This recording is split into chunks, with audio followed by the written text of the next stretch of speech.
गंगा पार करने के लिए 3 पढ़े लिखे लोग नाव में बैठे। युवक थे, अपनी हंसी मजाक और बोलचाल में मस्त थे।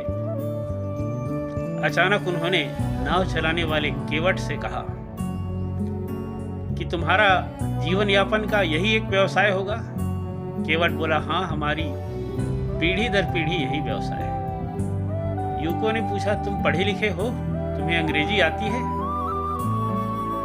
केवट बोला, नहीं माई बाप, हमें कहाँ अंग्रेजी आएगी, हमें तो ठीक ठाक हिंदी भी नहीं आती।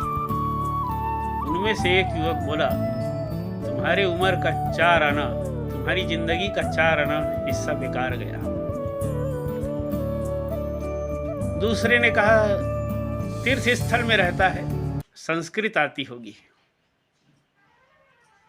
केवट ने कहा, नहीं भैया, हमें संस्कृत भी नहीं आती, हम तो बस ले देके नाव चला के जीवन यापन कर लेते हैं।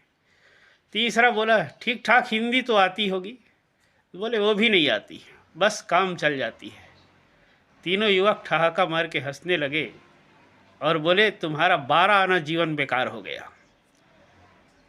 नदी के बीच में पहुंचे तेज धार में अचानक नाव लड़खड़ाने लगी और अब तब लगा कि अब नाव डूबने वाली है। नाव चलाने वाले ने युवकों से पूछा, तुम लोगों को तैरना आता है? युवक बोले, कतई नहीं, कभी नहीं, हमने तो कभी तालाब में भी स्नान नहीं किया है, नहाया नहीं है, तैरना बिल्कुल नहीं आता। तब नाव चलाने वाले केवट ने कहा, तब तो तुम लोगों की 16 आने जिंदगी अब संकट में है।